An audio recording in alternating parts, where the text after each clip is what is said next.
Okay. Kommen noch welche?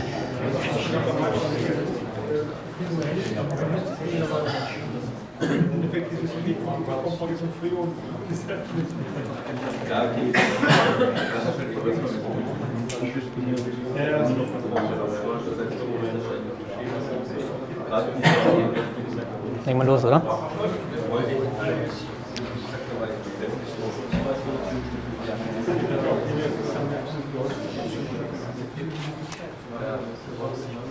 Hello scripting enthusiasts, welcome to the last talk of today.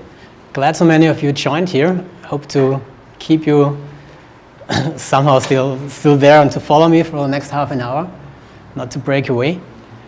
This is Scripting Baby. My name is Christian Pontesecker. I'm working on scripting engines for quite some years right now. I want to bring this more close to you and show you the project, show you how you can benefit from this, how could you use it in your RCP, in your development environment, and what it brings for you. So my first question would be, who of you is using script languages for any kind of tool sets you use? Okay, only half of the group. And who of you is writing scripts to extend stuff that you're not getting from the Eclipse IDE? Like tooling to build stuff or things like that? Okay, so some of you will be very satisfied with this talk, I guess. That's what you get. So you see here some scripting examples for different script languages. If you don't recognize all of them, the first one is JavaScript syntax. Next one is Python syntax. Third one, Groovy, and the last one is Ruby. So these are the main languages we will talk about today. First of all, why another script language? So if you Google for Eclipse and scripting, you will find 10 plus projects that will promise to do the same. They will allow you to give scripting in the IDE. So why did we come up with a new project for this? First of all, a lot of these attempts we had are completely dead. They're unmaintained, often undocumented, and dead for a long time ago. These are the red ones, for example, here. The blue ones are still alive and have their special way of doing things. They work for a special domain, for a special type of users. But at some point, they lack versatility to be used by any kind of users. So this was the point where in our company, we have a very dynamic approach what users do. We first tried to come up with UIs to satisfy all the needs of users, but they came up every week and said, I need this new button, I need this new input box, please do it. So we released often twice a week to get our users satisfied, and this is simply not maintainable. So we said, okay, we'll give you a script language, do whatever you please within the script language, but leave us alone with UIs anymore. That's where I come from. So I invented EScript. The first thing to do with a scripting language in general is automation tasks. So if you have 20 plus clicks you do every day in Eclipse and it's always the same way, you might want to do this automatically by executing a simple script. The next thing you might do is, if you look at the Eclipse IDE, there are always things you thought, wouldn't it be nice if I had this additional button that would do blah, blah, blah. It's such a small contribution, but you were not willing or not in the position, for example, to provide a patch to Eclipse to bring it into the Eclipse IDE. So the scripting should bring possibilities to extend the functionality of the IDE, to integrate into the IDE by context menus and toolbar buttons, things like that, to automate stuff. Another thing you can do with scripting is prototyping. When you use scripting, for that scripting language, we are using the approaches that you have access to each and every Java class that exists within your RCP. So everything that's exported by any of your plugins there should be accessible, immediately accessible by scripting. So you can create a new instance, you can run your methods on this, you can just put in input data, run that within the script, have short tests to see how your things interact. If you're debugging your RCP, for example, you can have your breakpoints on this. Of course, you can do test streaks and things like that. So I guess a lot of us have implemented some kind of test menu that you hit, which will just create some things, some business logic, whatever, to have an entry point for debugging. This you can do with prototyping, for example, right now within your script engine. And the last option we'd like to have is scripting itself is rather dumb, I should say. If you look at the JavaScript interpreter, it cannot do a lot of things. You have your for loop, you have your while loop. You don't have any functionality at all. There's not even a print command available, for example, for a simple output. So what we wanted is to be able to inject additional functionality into script engines. We wanted our users, for example, to communicate with external devices or with web services or whatever. So you need additional functionality you can plug in there. And the plug-in mechanism to plug in stuff should be similar to Eclipse. It should be dynamic. Yes. So it should be available, or at runtime, you should be able to add additional functionality into your scripting code. So these were the requirements we came up. So the interpreter for the script engine should run on the JRE directly. So we said no external interpreters, no exe files that you have to configure somehow. Whatever you want to script has to run directly on your JRE yourself, your RCP is running on. As soon as you have that requirement fulfilled, you immediately can access and instance all the classes available in your current application. The next thing is, scripts are nice, but users will not use scripts if there is no nice interaction, if there is no nice way to start a script, to run a script, to bind it into your UI, to make it accessible. So UI integration is one of the most crucial parts for scripting to be accepted by the users. Yeah, and the last one is something I already said, so we want not only have a fixed DOM, a fixed set of functionality, we want to extend it dynamically. So I came up with EScript, released it this summer. I guess you all read the abstract for this nice talk here. EScript can do all of these things. EScript has 4 different languages, as we saw on the introduction slides. So you have JavaScript, the Rhino engine there. You have Jython integration. You have JRuby integration and Groovy integration.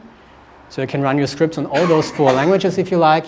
You have some kind of UI that you have some kind of extensible mechanism to add functionality in there. So it gives you everything you need. Unfortunately, it's dead. It died almost a week after it was released, so I cannot say anything about EScript anymore. I hope you give me a nice vote on this talk. That was it so far for EScript. But EScript is not dead, or let's say it died to become better and stronger, and it was reborn. Right now, a week ago in the E4 incubator as a sub-project of E4. It's called EASE right now, Eclipse Advanced Scripting Environment, and fulfills and further tries to bring scripting directly into Eclipse. So we have a broader attention right now of committers of the whole community, and we have a stringent effort, a unified effort, let's say, for scripting in Eclipse. So it's not a side project anymore of an individual, so it's an Eclipse project right now. You see there is a web page where I can go, a wiki, which does not have all too much information right now, but this will be filled up within the next weeks. There is a mailing list. Whenever you have troubles, please go to the mailing list. This would be the first option to go to. I will put the slides online later on so you can all see them and get those links. There is a Git repository, of course, available where you can get the latest codes. And the nice thing is my colleague who is heavily working this week on the project put up a P2 update site and a nightly build. So as from today on, you have nightly builds and I have an update site where you can consume EASE and directly try it out. Okay, slides are nice, but it's always better to see things, so I want to go to a live session and show you, present you what this thing can do for you.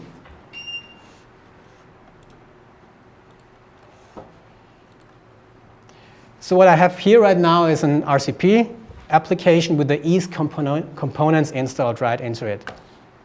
The most basic thing you can do with this is the Rhino script shell in here. Is this readable? Down there, okay. So the Rhino script shell just takes an interpreter and gives you the possibility to directly send short chunks of data to that interpreter to make it execute them. By default, it starts with the Rhino script engine installed, so I can directly enter some statements and you immediately get response and get feedback, for example, for that. I said you can access Java classes. For example, the packages syntax is a syntax that comes from Rhino. If you want to access any Java class in Rhino, you have to provide the full path name, including and the packages prefix to it. This is some kind of static variable that's registered within the engine that gives you access to all the Java classes. So let's say create a new file instance. What you would get back is a file instance where you can immediately operate on, like this. Oh, cannot find function. Oh, the wrong one, sorry. this one. Of course, file is nothing from the platform. File should be a file. And now file exists. Should work. Yeah, you see the file exists on the workspace. Of course, it exists here. So you can see what you have here right now in the script engine is some kind of interaction between real Java code, actually, because file itself is a Java instance. It's the instance of Java IO file, where you can immediately call methods upon the exists method. And you can mix it up with JavaScript code and JavaScript style code. So this is nice if you see this first, but users normally don't want to write whole package names and things like this. Users are adapted to shorter names, to simplified functions that they can consume and use.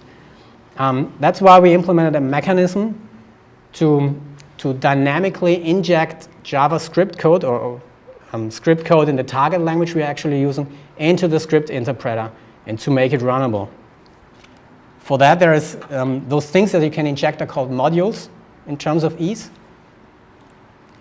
And you can define as many modules as you like. Currently, there is some kind of wild growing thing here, so this is not combined into a combined, let's say, module approach where you can say you have workspace modules and there is a defined toolset and API for this. This is currently in development because EASE is a project it's about 2 months old. So it's a very, very young project, heavily evolving, actually.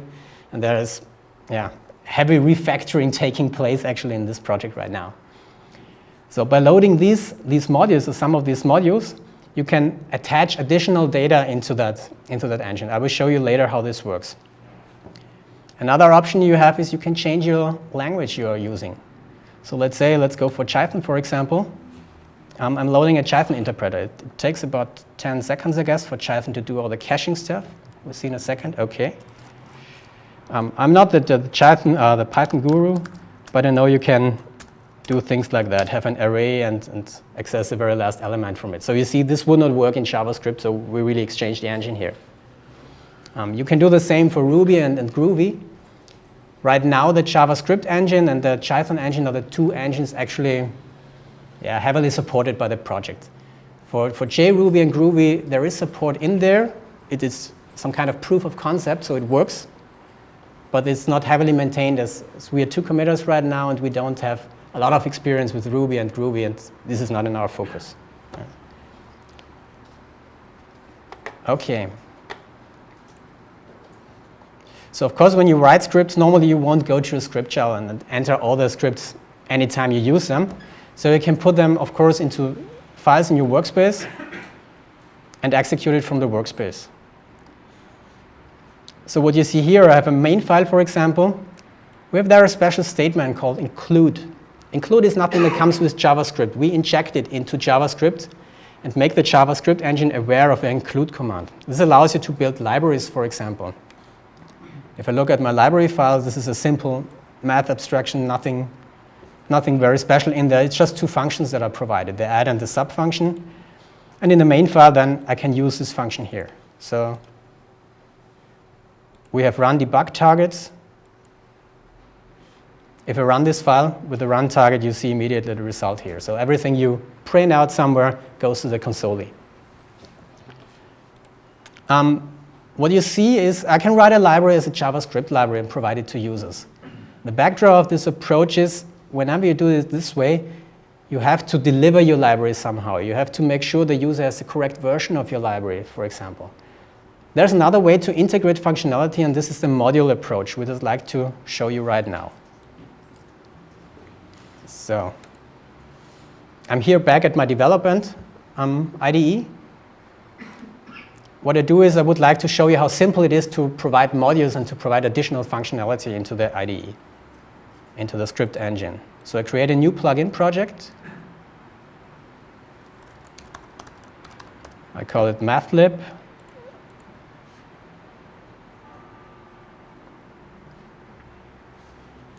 And there is a dedicated extension points for modules. So if you want to provide a module is something that provides functionality in your script engine. You have to do that by using an extension point.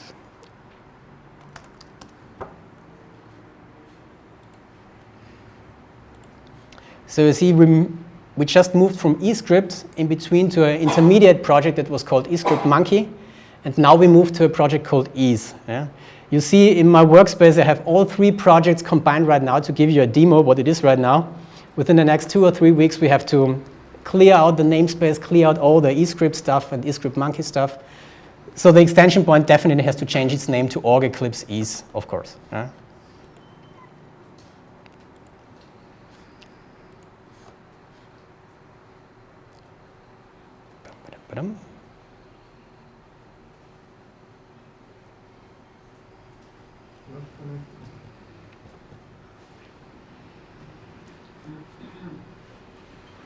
If someone is willing to buy me a better laptop, this would be faster. Okay. So this extension point allows you, for one, to register new engines. So it's up to you if you'd like to have your own engine. If you say my special engine is not provided here, you can add additional engines to this framework in general. I will add a module. A module has a nice name. Let's call it math, whatever. You need some kind of class you implement. And you have different types of modules. Modules can be hidden to the user, or they can be visible to the user. Visible to the user means actually you have it in the drop-down I showed you earlier before. You can hide modules if you think there are some kind of maintenance modules that a user should not see normally, but they will still be there and consumable if a user exactly knows what to look for. Okay, let's save this.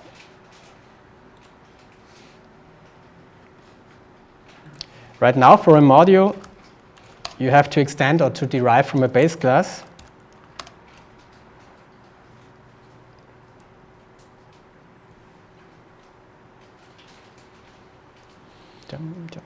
Abstract script module. Okay.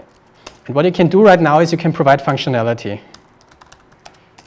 Public and what do we have? Multiply, for example. Because add and sub we already had, so let's take multiply. A times P. Okay. First method is in there. To export that method and make it visible in the script engine, you have to use an annotation that's called wrap to script.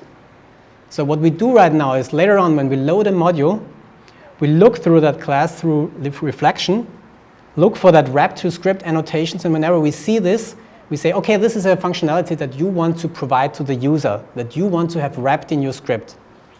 What this means, wrapped in the end, is once you loaded the math module, there will be magically a new function in JavaScript that's called mul, with 2 parameters. Nothing more to enter for the user. Why didn't you use just the public API? All public things would be wrapped to script. Sometimes we had libraries or code like this where we don't want to wrap everything to the user.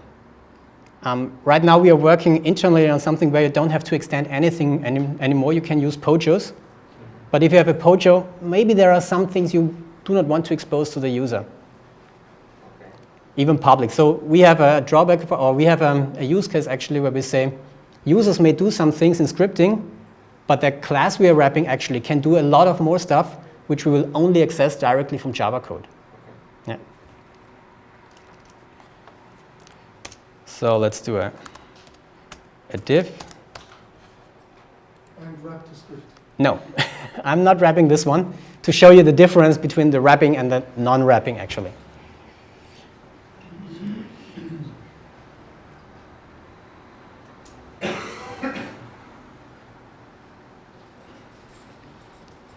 So I have to add the math lib to my run configuration, and then let's see how this works out.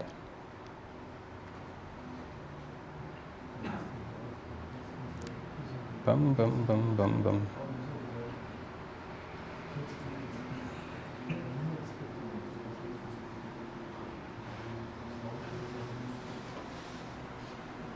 I guess we have time for questions in between. So yeah, please. You showed the include syntax for the files. Can you use that in the console as well? So can you include a library? Yes. In the live console? Yes. And the console is even drag and drop aware, so you can just drag and drop files into there or snippets of code and things like that. Actually, there's some kind of extension mechanism, so the console will take pretty much everything you throw in there. If you have some kind of adapter that adapts whatever you throw in there into a scriptable object, there's some kind of EScriptable that converts an object to text. In the end, we can execute. If you have such an adapter for this, the console will take pretty much everything. So will you show what you can do with it? I mean, some examples? Yeah. Okay. My IDE completely froze, so bad luck. So maybe I will skip this example. You can imagine what you can do with it. So there's a command available that's called load module. And by the name of the module, as provided in the plugin XML file in the extension point, I can load that functionality dynamically.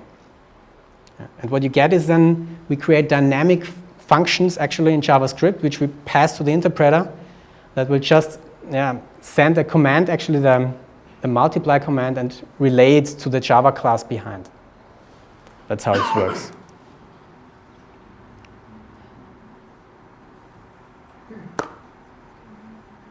My hard disk is swapping all the time. Oh my God. Oh, finally.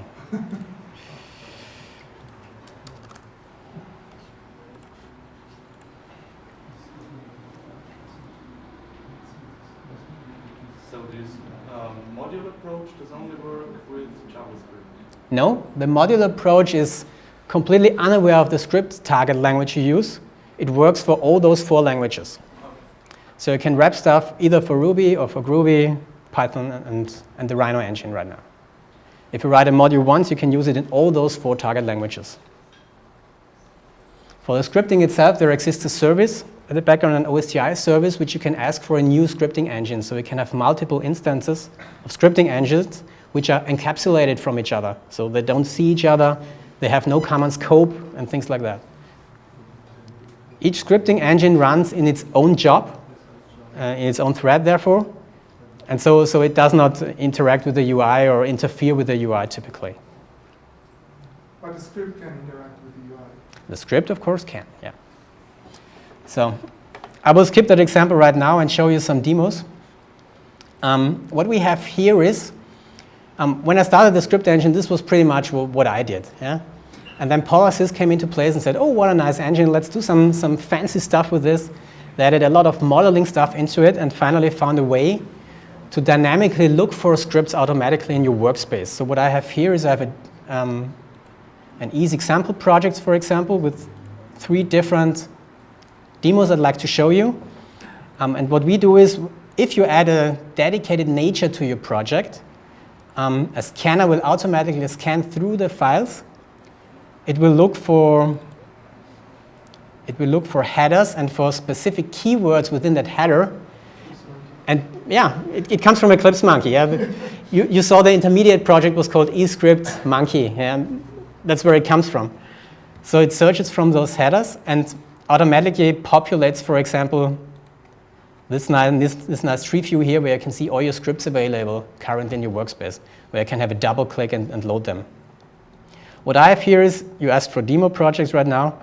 I have here a small project where we'll show you how to set up the Eclipse environment for a new user, for example. So if a new user comes to your company, to your projects, typically you have 1 to 2 days of setup, unless all your properties and preferences are there, your projects are imported and things like that. I wrote a small module called SVN that just gives me SVN functionality. What I do here is I import a repository, bring it into my workspace, and then I import 3 projects from that repository here. So if I run this script, I can either do it by the launcher or I can do it from here, load projects. You can see the repository was created, and in a second we should get 3 more projects in the workspace. So you see, we imported 3 projects here. That would be some way, for example, for something useful actually for you if you want to do scripting right now. I have another example. If I look at... Maybe it's simple to say, but the thing you can do with the team project set. Yeah, of course. Of course, but you can do, this is just a short example. You could set preferences here, for example, if you like to. Just Yeah, kidding. yeah, I know the team project set stuff, yeah. You're right.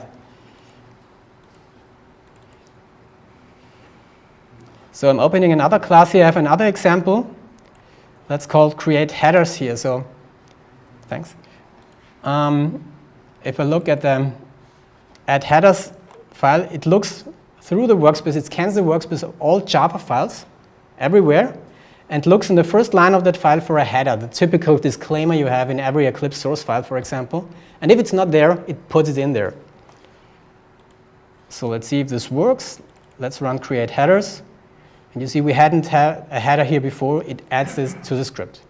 Yeah. Could be easily, for example, a lot of people, I saw some blog posts that like to exchange the copyright notice each and every year in their source files. Would be an easy way to do that. Provide a short script, give it to your developers, and they can do it with a one click. There's even more you can do. Those scripts we had here are just available from the Script Explorer view. You can double click and run them. But you can bind scripts to context menus too. So what we can do with this script here is to explore from here. There's a nice Eclipse add-on you can download from the Eclipse Marketplace that gives you on the right click explore from here functionality. You can do that with 3 lines of script if you like to. Yeah? It's just calling get runtime and execute the Explorer exe on Windows, of course. By loading the selection module, I have the possibility to extract the current selection, whatever is currently selected. And there is a special enable when expression here. It's very similar to what you can do with commands and menu entries in your Eclipse environment. I have the enabled when and active when expressions. It's the same way to describe the expressions here. It's just a textual description right now. So what this thing does is it hooks into the context menu. And you can see I have the explore from here. When I click here, this script code will be executed. And somewhere when swapping stops, the Explorer should pop up.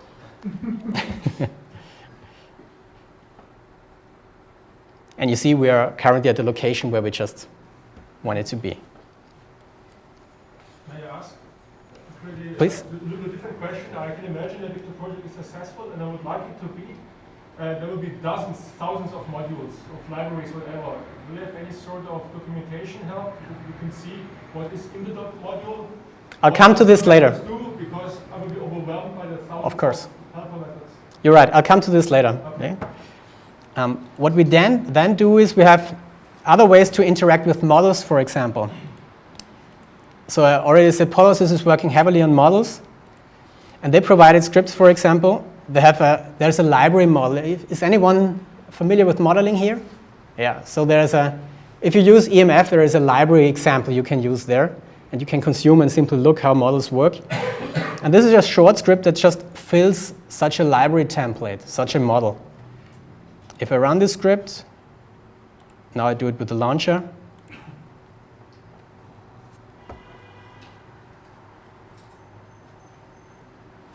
Oh, no, this was not the way, sorry. The wrong one.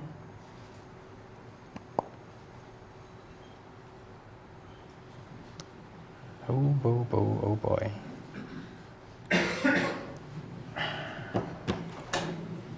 Okay, so I killed my IDE. I'll run this in the meantime again. What we can do there is we can fill models dynamically. So if you need test data, for example, for a model, you can immediately fill it. There are ways, if you provide your model, you can ask the engine to dynamically create a library for a model. So that library model we have here, the ecom model, has actually books in there and authors in there.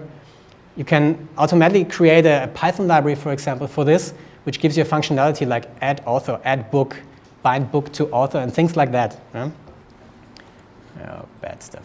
So you see, this is a young project. It fails sometimes.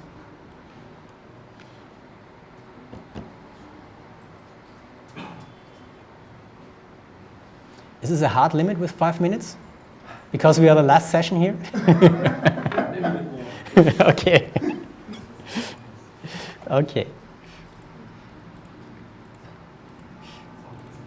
So what we have here is the project was meant to run by a context menu entry.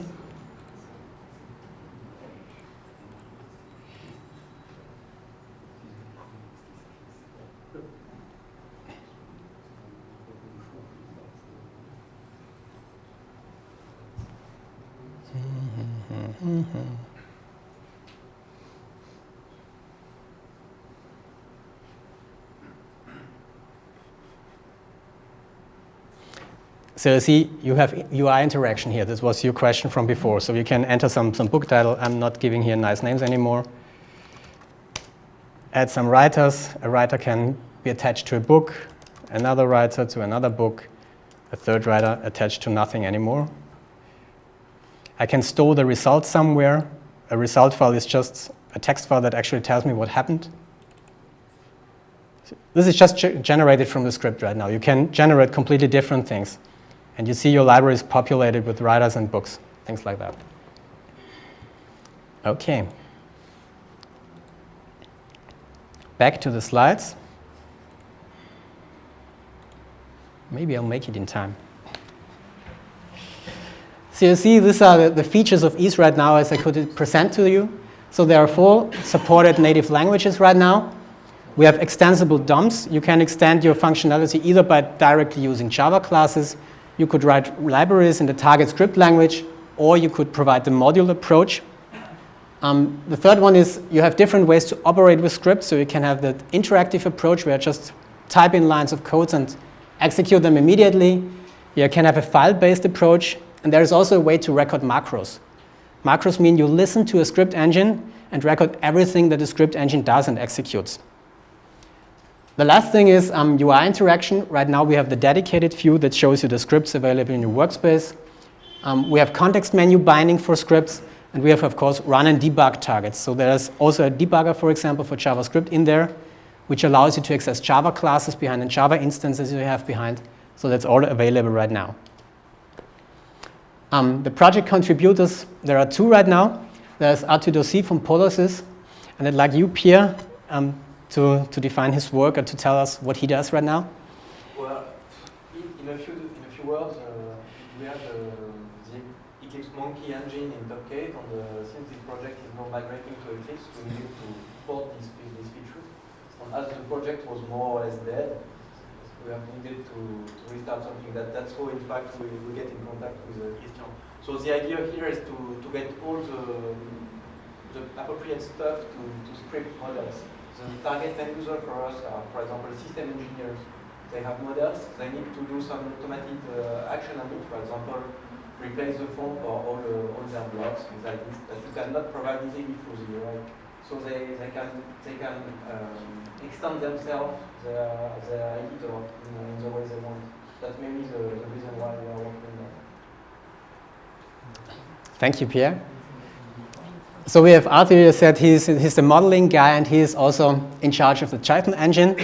And my part is the scripting service, the lower level stuff right here, and the Rhino engine, basically. The next one I'd like to ask you is you to contribute to the project. So this is a young project. And young project with 2 developers and 2 submitters will not live very long. So we definitely need backup from the community. It's either to provide us use cases. Where would you like scripting? Where would you scripting want to be? What do you want to automate with scripting, for example? Things like that. It's not only contributing code. It's not only contributing modules and things like that. Give us your feedback, what you actually need, so we can implement what you need. Auto-completion. Yeah, it's on our lists. This is a short list of to-dos, what we think we can do within the next, I don't know, 1 year, 2 years, 3 years. It's a huge list. We definitely know scripting needs usability. Without usability, no one will adapt to that scripting stuff. So you said you need auto-completion, for example. You also mentioned you want to have a help system for that. The script engine we use, EScript, is a bit older than 3 months right now as I released it. I use it more than 3 years in my company where I have it, and we internally use Java doc comments that we automatically extract from the modules and create help topics in the Eclipse IDE for that. So we have to port this to the new EASE namespace and things like that, but it's already there, so it will be available within 1 or 2 weeks right now. Yeah. We definitely need more UI improvements. Maybe we want to bind scripts into toolbars too, what we cannot do right now. Maybe we want nice flashy icons on those things and things like more. Yeah. On the coding side, we definitely need support for Groovy and JRuby. So there will not come a lot of things from us. There's also an approach to have some kind of visual way to do scripting. Yeah? Some of our users told us scripting is nice, but I don't want to type in stuff. I want to do that visually. And there are ways to provide some. With GF, you could do some kind of flow charts, for example, and to provide scripts this way, in a more abstract way. We definitely need improved debugger support, because without debugger you cannot script, or it doesn't work in practice actually. We want to have different ways of script discovery. Where do scripts come from? Right now you have to put it into your workspace. Not everybody wants to do that, so maybe there should be a way to find scripts by URIs, registering a URI and have some script hosted at a website or at a local share somewhere in your company network, for example. Things like that. We definitely want to deploy scripts, to have scripts within features, for example, that are usable later for the user. We want the other way around, that a script can say, I need definite features before I actually can run. It's the other way around. We want to call scripts through the network, for example. That means that your Eclipse version has a script engine running and listens on a network port for incoming commands, whether secured in some SSH way or in a simple telnet way, up to you. Yeah? Questions, please. Please, sir. Did you try out Nashorn as JavaScript engine? I'm heavily waiting for Nashorn. I didn't try it out yet, so I was at the Oracle booth before that, and we definitely talked about Nashorn, so it's on my project list. I hope it will be fully compatible to Rhino, that it will not break existing scripts, which we have quite a lot. But I heard performance boost will be quite good, so I hope for Nashorn. Please? On your example importing project from Subversion, how did you work out the content of what you had to script? As in, if I wanted to implement this myself right now, how do I go about finding the APIs I need to call in my Java code? What I did for this example, I wrote a module and wrote just functionality to provide SVN functionality, to create a new repository or to attach to a repository and to check out stuff. So I wrote this myself in Java code, made it public by the wrap to script annotation, and then used it from my script. So I did both parts.